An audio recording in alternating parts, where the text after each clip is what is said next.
बिना competitive exam का जब हम एक कर्मचारी या ये कोई अफसर बहाल नहीं करते हैं तो शिक्षक जैसे महत्वपूर्ण पद आप एकेडमिक में बहाल क्यों करते हैं? आने वाले और दुर्भाग्य से उस शिक्षक का भी नाम दीपक कुमार। तब हमारे मांग पूरा नहीं होगा तब तक ये धरना स्थल से हम लोग नहीं। अब हम लोग की आर पार की लड़ाई और संपत्ति आपका नहीं मांग रहे कि 2 कट्ठा जमीन दे दीजिए बसने के लिए। नमस्कार, आदाब, सत श्री अकाल। लाइव नेशन 7 में आपका स्वागत है। मैं शादाब मलिक। अगर अभी तक आप लोगों ने हमारे चैनल को सब्सक्राइब नहीं किया तो ज़रूर सब्सक्राइब कर लें। STT 2019 के अभ्यर्थी सड़क पर एक बार फिर आंदोलन करने को उतर गए हैं। ये मेरिट के अभ्यर्थी हैं और इनकी क्या बातें हैं, क्या इनका कहना है, ये हम इनसे जानते हैं। क्या नाम है आपका? मेरा नाम दीपक कुमार सिंह है, मैं गोपालगंज से हूँ। दीपक, आप लोगों ने कई बार पहले भी आंदोलन किया है, इस बार क्या नया करने वाले हैं? नया इसमें कुछ विशेष नहीं है। अभी हाल ही में आपने भी देखा होगा कि हमारे शिक्षा विभाग अपर मुख्य सचिव श्री दीपक कुमार सिंह, उनका भी हमारा ही नाम है, श्री दीपक कुमार सिंह जी ने ये कहा कि हम बिहार में नखरे वाला बेटा हो या डाइटिंग वाली बेटी, डायबिटिक दादाजी हो या वेजिटेरियन मामा जी, सबको मिलेगा उनकी पसंद का खाना बस एक क्लिक पर। Download Rail Restaurant app and get tasty foods on your seat. Bihar में क्वालिटी एजुकेशन हमारा मेन एम है। पॉलिसी हमारा जो है वो क्वालिटी एजुकेशन के संदर्भ में होगा। तो हम लोग यहाँ पे जो अनिश्चितकालीन आंदोलन के लिए आए हैं, ये क्वालिटी एजुकेशन के लिए ही आए हैं, क्योंकि हम लोगों को और विभाग को भी बहुत अच्छे से मालूम है कि एकेडमिक पे अगर शिक्षकों की बहाली होती है उससे क्वालिटी एजुकेशन कन्फर्म नहीं होगा। जब तक आप किसी प्रतियोगिता परीक्षा के माध्यम से उसके मार्क्स के आधार पे आप शिक्षक बहाल नहीं करेंगे, और आप किसी भी रिक्रूटमेंट बोर्ड का देख लीजिए या कोई भी IAS हो, IPS हो, चाहे वो BPSC का हो या UPSC का एग्ज़ाम हो या कोई भी नीचे लेवल का भी एग्ज़ाम हो, बिना कॉम्पिटेटिव एग्जाम का जब हम एक कर्मचारी या ये कोई अफसर बहाल नहीं करते हैं तो शिक्षक जैसे महत्वपूर्ण पद आप एकेडमिक में बहाल क्यों करते हैं? और यही तो कारण है ना कि अभी सोनू को पढ़ाने वाले और दुर्भाग्य से उस शिक्षक का भी नाम दीपक कुमार ही है। उस शिक्षक का भी नाम दीपक कुमार ही है जिसको हेडमास्टर लिखने नहीं आता है। तो देखिए कैसे है कि मैं भी दीपक कुमार सिंह, हमारे अपर मुख्य सचिव भी दीपक कुमार सिंह, और एक ऐसा शिक्षक जिसने पूरे बिहार के शिक्षा व्यवस्था को शर्मसार कर दिया, चूँकि उसकी बहाली, और मैं उस शिक्षक को मैं नहीं कुछ कहूँगा, उस शिक्षक में कोई गलती नहीं है, क्योंकि वो ज़बरदस्ती शिक्षक नहीं बना है, सरकार के पॉलिसी के हिसाब से वो शिक्षक बना है। तो क्या लग रहा है कि शिक्षा की क्वालिटी, शिक्षा का स्तर बिहार में गिर रहा है? क्योंकि UPSC का जो इस बार रिज़ल्ट आया है, इस UPSC के रिज़ल्ट में बिहार से पढ़े हुए छात्र नहीं के बराबर है। सिर्फ एक लड़की है जो बिहार के एक यूनिवर्सिटी से पढ़ी, उसने फिर बाहर में ही जाकर उच्च शिक्षा ली। बिल्कुल मैं इसके संदर्भ में बताना चाहूँगा। आज से 15-20 साल पहले आप देखते होंगे कि बिहार से UPSC निकालने वालों का तादाद लगा रहता था, यानी कि चाहे UPSC हो या कोई भी PSC हो, उसमें बिहार के बच्चे हमेशा आगे रहते थे।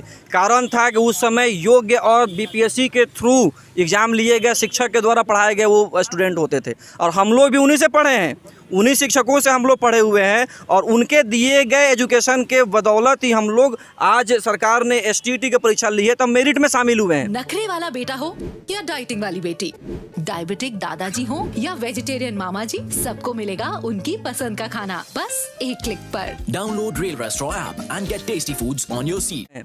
तो हम लोग चाहते हैं जो गुरुजी ने हमें सिखाया है वो हम अपने बच्चों को सिखाएं, अपने बच्चों को। गौतम, क्या लगता है कि अब आप लोग जो कई बार आंदोलन कर चुके हैं, कितना इसका असर पड़ रहा है? देखिए, मेरा पहले आंदोलन ये आंदोलन में अलग अंतर है, क्योंकि इस बार हम लोग अनिश्चितकालीन धरना बैठ गए हैं, दम जिसको कहते हैं हठैत बोलते हैं, मतलब अड़ गए हैं। इसमें हमको जो मांगे हैं पूरा नहीं होगा तब तक हम लोग हटेंगे नहीं। हम लोग और दिन के आंदोलन से अलग है इस बार, कि हम लोग आपकी जब तक हमारे मांग पूरा नहीं होगा तब तक ये धरना स्थल से हम लोग नहीं हटेंगे। रुपेश जी, अब क्या है, क्या करना है? ये अब हम लोग की आर पार की लड़ाई लड़ना है। हम लोग आंदोलन बहुत किए, हम लोग बहुत भटके पटंग सड़कों पे, शिक्षा मंत्री से बहुत बार मिले, अपर मुख्य सचिव से बहुत बार मिले, सिर्फ और सिर्फ आश्वासन के अलावा अभी तक कुछ नहीं मिला हम लोग को। तो इस बार आश्वासन नहीं चाहिए, इस बार हम लोग को लिखित चाहिए, और इस बार लिखित नहीं मिलेगा तब तक हम लोग यहीं पे पड़े रहेंगे, भूख हड़ताल, हम लोग आमरण अनशन, और लास्ट में हम लोग यहीं पे प्राण त्याग देंगे, लेकिन यहाँ से नहीं उठने वाले। आपका नाम? अभिषेक कुमार झा मेरा नाम हुआ, समस्तीपुर से हैं।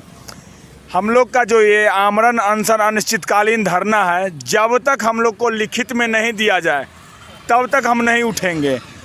सरकार बेवजह हम लोग को परेशान कर रही है। विज्ञापन जो निकला था उसके अनुसार बहाली हो जाती तो हम लोग अपनी ऊर्जा को स्कूल में देते, न कि गर्दनीबाग धरना स्थल पर देते। हम लोग को बस ये चाहिए कि विज्ञापन का पालन कीजिए। हम लोग क्या आपका घर संपत्ति मांग रहे हैं? शिक्षा मंत्री का घर संपत्ति मांग रहे हैं कि दे दीजिए? हम लोग विज्ञापन मांग रहे हैं कि विज्ञापन जो है उसका पालन कीजिए, हम लोग को नियुक्ति दीजिए। घर संपत्ति आपका नहीं मांग रहे कि 2 कट्ठा ज़मीन दे दीजिए बसने के लिए। अरे हम लोग जो फॉर्म भरे थे बस वही दे दीजिए, विज्ञापन के अनुसार आप नियुक्ति कीजिए, और कुछ नहीं चाहिए हमको।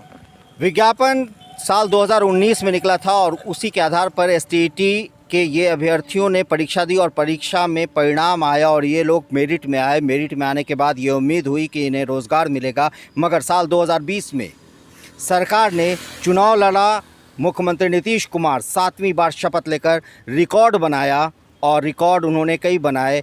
कई बार झंडोत्तोलन का जो सर्वाधिक बार मुख्यमंत्री के तौर पर उन्होंने गांधी मैदान में इतिहास रचा, मगर यहाँ पर उनके वादे का क्या हुआ जो उन्होंने 2020 के विधानसभा चुनाव में कहा था कि 19 लाख रोज़गार का वादा उनकी घटक दल भाजपा ने दिया, मगर उन सब चीज़ों के बाद भी ये सारे के सारे अभ्यर्थी अभी भी बेरोज़गारी की मार झेल रहे हैं। ये बिहार का भविष्य तय करने के लिए शिक्षक बनना चाहते हैं।